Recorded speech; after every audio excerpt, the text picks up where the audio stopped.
Example बड़े बंदे का देंगे ना। अब आप मेरा नीचे करें, बड़े बंदे का नाम इस्लाम इंडिया छोड़ की इकोनॉमी पता कितना। आप उनको छोड़ दीजिए, आप उनको छोड़ दीजिए। नहीं, क्यों आप मेरे माइक को हाथ ना लगाओ। मेरे मुल्क के बारे में आपने बात की ना, पाकिस्तान के बारे में बकवास की, मुझे पता है। ಭಾರತದ ಮಗ್ಗಲಲ್ಲೇ ಇದ್ದು ಸದಾಕಾಲ ಭಾರತದ ವಿರುದ್ಧ ಕತ್ತಿ ಮಸೆಯುತ್ತಿರುವ ಪಾಕಿಸ್ತಾನದ ಮೊಗದೊಂದು ರಾಕ್ಷಸಿ ಮುಖ ಇದೀಗ ಬಹಿರಂಗವಾಗಿದೆ. ಭಾರತದ ಪ್ರಧಾನಿ ನರೇಂದ್ರ ಮೋದಿ ಅವರನ್ನ ಹೊಗಳಿದ್ದ ಪಾಕಿಸ್ತಾನದ ಯೂಟ್ಯೂಬರ್ಸ್ ಮೇಲೆ ಪಾಕಿಸ್ತಾನ ಸೇನೆ ಮತ್ತು ಅಲ್ಲಿನ ಸರ್ಕಾರ ಸಮರ ಸಾರಿದೆ. ಅದರಲ್ಲೂ ಮುಖ್ಯವಾಗಿ ಸೋಷಿಯಲ್ ಮೀಡಿಯಾದಲ್ಲಿ ಹವಾ ಎಬ್ಬಿಸಿದ ಪಾಕಿಸ್ತಾನದ 12 ಯೂಟ್ಯೂಬರ್ಸ್ ಏಕಾಏಕಿ ನಾಪತ್ತೆಯಾಗಿದ್ದಾರಂತೆ. ಇದರಲ್ಲಿ ಇಬ್ಬರನ್ನ ಗಲ್ಲಿಗೇರಿಸಲಾಗಿದೆ ಅನ್ನೋ ಬಗ್ಗೆ ಚರ್ಚೆ ಆಗ್ತಾ ಇದೆ. ಪಾಕಿಸ್ತಾನದ ಇಂದಿನ ಅಧೋಗತಿ ಮತ್ತು ಭಾರತದ ಅಭಿವೃದ್ಧಿಗೆ ಮೋದಿಯ ಕಾರ್ಯವೈಖರಿಗಳ ಬಗ್ಗೆ ಸುದ್ದಿ ಬಿತ್ತರಿಸಿದ 12 ಯೂಟ್ಯೂಬರ್ಗಳಿಗೆ ಆಗಿದ್ದೇನು? ಈ ಎಲ್ಲ ಸುದ್ದಿಗಳು ನಿಜನಾ ಅನ್ನೋ ಬಗ್ಗೆ ಮಾಹಿತಿಯನ್ನು ನೀಡ್ತೀನಿ. ನಾನು ನಿಮ್ಮ ಶಿವರಾಜ್ ಬಾಣಂಕಿ. ನೀವು ಸುದ್ದಿಯಾನದ ಸಬ್ಸ್ಕ್ರೈಬರ್ ಆಗೋದನ್ನ ಮರಿಬೇಡಿ.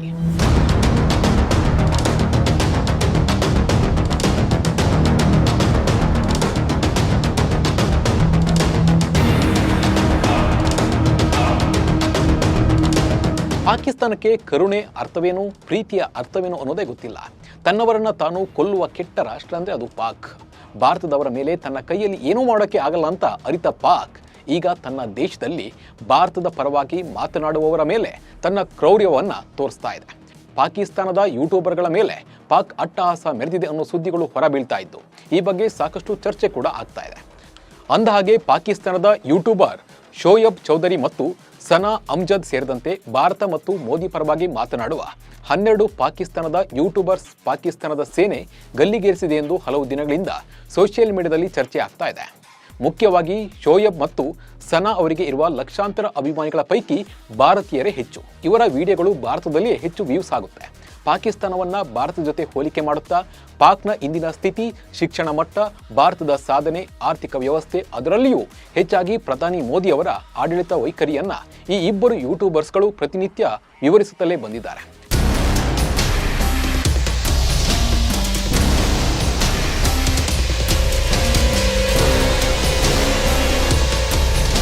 ಪಾಕಿಸ್ತಾನದ ಕೆಲವು ಜನರು ಕೂಡ ಇವರಿಗೆ ಪ್ರತಿಕ್ರಿಯೆ ನೀಡುವ ಸಂದರ್ಭದಲ್ಲಿ ಭಾರತದ ಗುಣಗಾನ ಮಾಡುವುದೂ ಇದೆ.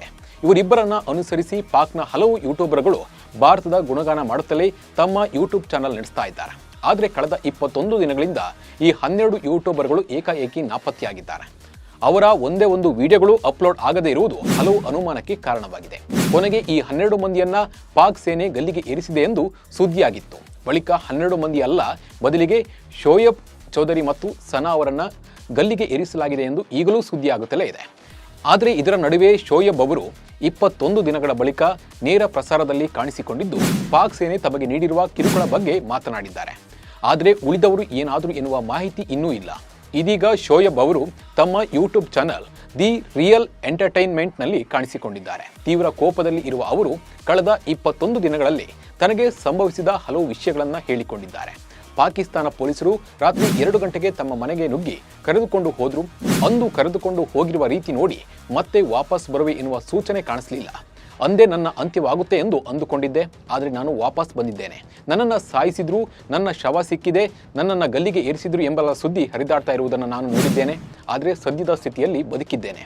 ಹಾಗೆಂದು ನಾನು ಸುಮ್ಮನೆ ಕುಳಿತುಕೊಳ್ಳುವನು ಅಲ್ಲ. ಪಾಕಿಸ್ತಾನ ಸೇನೆ ಮತ್ತು ಪೊಲೀಸ್ ಆಡಳಿತವನ್ನು ಖಂಡಿಸುವುದನ್ನು ನಾನು ಮುಂದುವರಿಸ್ತೇನೆ. ಪಾಕಿಸ್ತಾನ ಸೇನೆ ಏನಾದರೂ ತಪ್ಪು ಮಾಡಿದಾಗಲೆಲ್ಲ ಅದನ್ನು ಬಹಿರಂಗಪಡಿಸ್ತೇನೆ. ಪಾಕ್ನಲ್ಲಿ ಯಾವುದೇ ತಪ್ಪು ಸಂಭವಿಸಿದ್ರೂ ನಾನು ನೋಡುತ್ತಾ ಕುಳಿತುಕೊಳ್ಳೋದಿಲ್ಲ. ಅವರು ನನ್ನನ್ನು ಏನು ಬೇಕಾದರೂ ಮಾಡಿಕೊಳ್ಳಲಿ ಎಂದಿದ್ದಾರೆ. ನನಗೆ ಅತಿ ಹೆಚ್ಚು ಫಾಲೋವರ್ಸ್ ಇರುವುದನ್ನು ನೋಡಿ ಪಾಕ್ ಸೇನೆ ಸಹಿಸಿಕೊಳ್ತಾ ಇಲ್ಲ.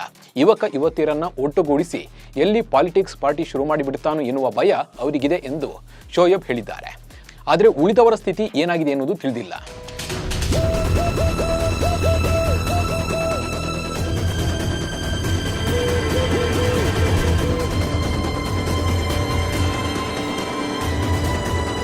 ಆದರೆ ಈ ನಡುವೆ ಗಲ್ಲಿಗೇರಿಸುವ ಸುದ್ದಿಯನ್ನ ಪಾಕಿಸ್ತಾನ ಪತ್ರಕರ್ತೆ ಅರ್ಜು ಕಾಜ್ಮಿ ನಿರಾಕರಿಸಿದ್ದಾರೆ. ಸೋಷಿಯಲ್ ಮೀಡಿಯಾದಲ್ಲಿ ಹರಿದಾಡ್ತಿರುವ ಸುದ್ದಿ ಅದು ಸುಳ್ಳು. ಯೂಟ್ಯೂಬರ್ಗಳನ್ನು ಗಲ್ಲಿಗೆ ಏರಿಸಿಲ್ಲ, ಬದಲಿಗೆ ಕಠಿಣ ಕ್ರಮ ಕೈಗೊಂಡಿದ್ದಾರೆ ಅಂತ ಹೇಳಿದ್ದಾರೆ. ತಮಗೂ ಹೀಗೆ ಕರೆ ಬಂದಿತ್ತು.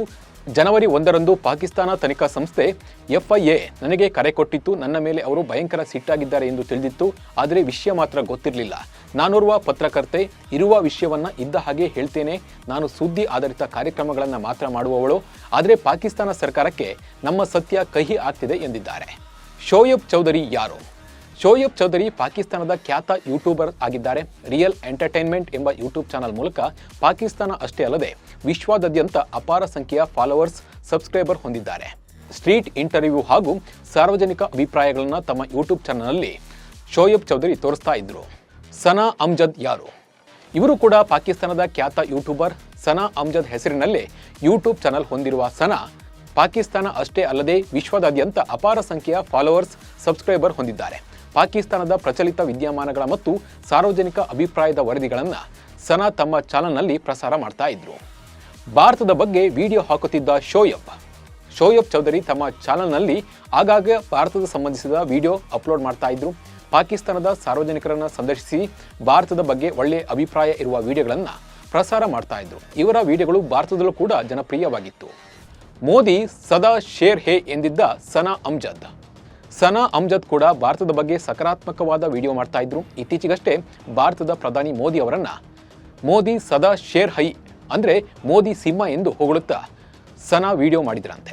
ಅದರಲ್ಲೂ ಜಮ್ಮು ಮತ್ತು ಕಾಶ್ಮೀರದಲ್ಲಿ 370ನೇ ವಿಧಿ ರದ್ದುಪಡಿಸಿದ ಮೋದಿ ಸರ್ಕಾರದ ಕ್ರಮವನ್ನ ಸನಾ ಹೊಗಳಿ ವಿಡಿಯೋ ಅಪ್ಲೋಡ್ ಮಾಡಿದ್ರು ಎನ್ನಲಾಗಿದೆ.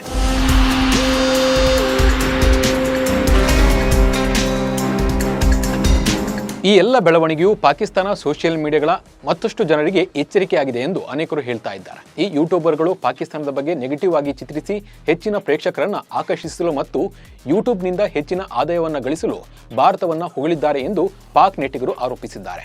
ಪಾಕಿಸ್ತಾನದಲ್ಲಿನ ರಾಜಕೀಯ ಅಸ್ಥಿರತೆ, ಭ್ರಷ್ಟಾಚಾರ, ನಿರುದ್ಯೋಗ ಮತ್ತು ವ್ಯಾಪಕ ಬಡತನ ದೇಶವನ್ನು ಬಾಧಿಸುವುದರಿಂದ ಪಾಕಿಸ್ತಾನ ಯೂಟ್ಯೂಬರ್ಸ್ ಅಲ್ಲಿನ ಸರ್ಕಾರದ ಬಗ್ಗೆ ತಮ್ಮ ಹತಾಶೆಯನ್ನು ವ್ಯಕ್ತಪಡಿಸಲು ಭಾರತದೊಂದಿಗೆ ಹೋಲಿಕೆ ಮಾಡ್ತಿದ್ದಾರೆ ಎನ್ನಲಾಗಿದೆ. ಶೋಯಬ್ ಚೌಧರಿ ತಮ್ಮ ಚಾನಲ್ನಲ್ಲಿ ಕಾಣಿಸಿಕೊಂಡಿದ್ದು ಉಳಿದವರು ಎಲ್ಲಿದ್ದಾರೆ ಅನ್ನೋ ಬಗ್ಗೆ ಯಾವುದೇ ಮಾಹಿತಿಯನ್ನ ಅವರು ನೀಡಿಲ್ಲ. ಇನ್ನು ಪಾಕ್ ಕಂಪ್ಲೀಟ್ ಆಗಿ ದಿವಾಳಿಯಾಗಿದೆ. ತನ್ನ ಕೈಯಲ್ಲಿ ದೇಶ ನಡೆಸಕ್ಕೆ ಆಗ್ತಿಲ್ಲ. ಇದರ ವಿರುದ್ಧ ಅಲ್ಲಿನ ಜನ ರೊಚ್ಚಿಗಿದ್ದಾರೆ. ಅವರನ್ನ ಅಲ್ಲೇ ಹತ್ತಿಕ್ಕಲಾಗ್ತಿದೆ. ಆದರೆ ಯೂಟ್ಯೂಬರ್ಸ್ ಮಾತ್ರ ಪಾಕಿಸ್ತಾನದಲ್ಲಿರೋ ಅವ್ಯವಸ್ಥೆಯ ಬಗ್ಗೆ ಇಡೀ ಜಗತ್ತಿನ ಮುಂದೆ ತೆರೆದಿಟ್ಟಿದ್ರು. ಭಾರತದ ಅಭಿವೃದ್ಧಿಯನ್ನ ಹೊಗಳಿದ್ರು. ಇದು ಪಾಕ್ ಉರಿಗೆ ಕಾರಣವಾಗಿದೆ.